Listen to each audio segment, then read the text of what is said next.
Voyez-vous, David aimait la maison de Dieu. Il avait, en fait, si vous étudiez même, vous faites une étude dans ce texte-là, vous verrez qu'il a donné des milliards de ses propres avoirs. David aimait passionnément son Dieu. Et quand il aimait Dieu, il aimait honorer la maison de Dieu. Amen. Gloire à Dieu. J'aimerais inviter maintenant mon frère Romain. On est allé au restaurant ensemble. Romain vient de la France. Il est ici pour faire des clips vidéo. Et puis, il me racontait son témoignage personnel concernant son expérience avec Dieu au niveau des dons. Et j'ai dit, mais c'est tellement bon. J'ai dit, Romain, est-ce que tu accepterais de venir prêcher à l'Église de la Victoire? Oh! C'est toujours... Vas-y, Romain. Merci. Bonjour à tous. Voilà, Pasteur Joanne, il m'a dit que j'avais jusqu'à 15h. Donc ça... Non, plus sérieusement, je suis ici pour vous prouver que Dieu est fidèle. Et est fidèle envers nous, envers moi et envers sa parole. Parce que, voilà, pour vous expliquer un peu le contexte, pour ceux qui ne me connaissent pas, voilà, je m'appelle Romain, j'ai 23 ans. Je viens de Paris et ça fait 3-4 ans maintenant que j'ai créé ma boîte de réalisation vidéo. Voilà, donc je suis à mon compte, je voyage, je fais de la vidéo pour les clients. Et en fait, jusqu'à l'année dernière, ça marchait pas, à vrai dire. Pour dire vraiment, c'est la catastrophe. Et c'est un problématique quand on est un homme, surtout quand on a envie de se construire en tant qu'homme aussi. On pense à des projets de mariage, etc. On veut se prendre en main financièrement, on veut plus forcément dépendre de ses parents. Donc c'était dur parce qu'il n'y avait pas forcément beaucoup d'entrées financières. Et jusqu'à ce temps-là, je travaillais avec l'église, en fait, avec mon église locale, où on avait décidé avec l'équipe pastorale de créer un service vidéo. Donc j'étais responsable du projet, en fait. Donc je formais des personnes, je formais une équipe, on achetait du matériel, on faisait pas mal de choses. Et puis moi, c'est vrai que je m'investissais mais énormément en fait dans ce projet-là. C'est-à-dire que je passais vraiment tout mon temps là-dessus. J'étais payé par l'église, mais pas beaucoup. C'était à la hauteur de les moyens en fait du ministère. Et en fait, étant donné que j'investissais énormément de temps, d'énergie, j'avais vraiment mon cœur qui était là-dedans, étant donné qu'en plus c'est mon domaine, la vidéo. Mais en fait, je m'étais fait moi-même en fait ma propre loi, en gros, où je me disais, en fait, je passe tellement de temps pour l'Église, donc pour Dieu, pourquoi je donnerais ma dîme? Non, ma dîme, je la donne dans mon temps en fait. Et bizarrement, ça m'allait très bien. J'étais content avec ça. Je me disais, ok, c'est super. Je pense que Dieu approuve. Regarde, je passe énormément de temps par semaine, les soirs, etc., pour mettre en place ce projet-là, faire des recherches internet, contacter les prestataires, etc. Et puis finalement, je voyais en fait dans ma vie que j'étais pas forcément, j'étais béni à la hauteur que moi-même je me fixais. C'est-à-dire que les peu de contrats et les peu d'argent qui rentraient, en fait, c'était moi-même qui me le fixais. Pourquoi ? Parce que suite à ça, ça durait une bonne période, et au final, je me contentais de la médiocrité, en fait. Et puis jusqu'à un présent, j'ai écouté une fois, comme ça, je suis tombé sur une prédication sur Internet d'une église américaine qui parlait des différentes modes d'économie. Il y avait l'économie du monde et l'économie de Dieu. Et c'est la première fois que j'entendais ce message-là. Alors, je suis né dans une famille chrétienne.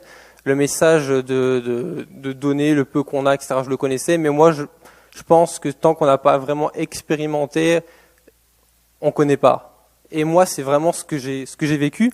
Et pour vous schématiser ça, c'est très simple. On disait, voici l'économie du monde. Donc l'économie du monde, c'est, on vous donne de l'argent, vous dépensez, vous avez peur de manquer, c'est chaud à la fin du mois, on vous redonne l'argent, vous dépensez, vous avez peur, etc. Et au final, c'est un cercle vicieux qui tourne autour de la peur. Et parce qu'en fait, tout le temps, vous êtes dans l'angoisse, dans la peur de manquer, c'est dur à la fin, vous savez pas comment gérer l'argent, etc. Et à côté, c'est complètement un autre schéma, c'est l'économie de Dieu. Et l'économie de Dieu qui était complètement folle, en fait, pour moi, à cette période-là, parce qu'avec le peu que j'avais, c'était, t'as rien, ou alors t'as peu, mais tu donnes. Tu as ce que t'as, le peu que tu as. Qu'est-ce qui se passe ? Dieu bénit, parce qu'il pourvoit à tes besoins, ça fait grandir ta foi, donc tu donnes encore plus. Dieu bénit, ça fait grandir ta foi, t'es content, etc. Et ça, c'était un schéma, qui m'a vraiment marqué, parce que je me reconnaissais tellement, en fait, dans l'économie du monde, à cette période-là, où j'étais toujours à la fin du mois dans l'angoisse, dans le stress. Je me disais, c'est pas possible. Comment je vais faire pour terminer? C'est pour vous dire, c'est à peu près $500 par mois. Enfin, en plus, en tant que auto-entrepreneur, je me disais, ouais, ok, c'est le business qui est dur, c'est comme ça pour tout le monde. Il faut travailler dur, il faut être le meilleur, etc. Et puis je me contentais en fait. J'étais dans cette position où je me disais, non, mon temps c'est ma dîme. Or, c'est pas du tout ça en fait. Et à ce moment-là, quand j'ai écouté cette prédication-là, ça m'a vraiment interpellé en me disant, waouh, est-ce que je suis en train de voler Dieu? En fait, je suis en train de voler Dieu. On dit que c'est à Dieu qu'appartient l'argent et l'or. Moi, je suis juste un gestionnaire. Et dans ce que Dieu nous donne, on est censé lui donner une partie. Et moi, en fait, je suis en train de garder tout pour moi en me disant, en fait, ce peu que je vais garder, c'est ce qui va me servir peut-être à finir le mois, même très juste. En fait, non, ça m'a vraiment interpellé en me disant, non, je suis en train de voler Dieu. Et à ce moment-là, je me suis dit, non, c'est pas possible, ok. Je peux pas rester comme ça. Et je me suis rendu compte que j'étais béni à la hauteur que je me fixais. Et j'ai pris cette décision en disant, ok Seigneur, tu dis dans ta parole, mettez-moi de la sorte à l'épreuve et vous verrez si pour vous je n'ouvre pas les écluses des cieux. Et pour moi, cette période-là, c'était tellement dur et je m'étais dit, ok Seigneur, je crois en ta parole, je crois que tu es fidèle et je crois que ce que tu dis, c'est la vérité. Alors ce que j'ai fait, c'est que, en fait, tout simplement, j'ai dû rembourser en fait les retards de dîmes que j'avais.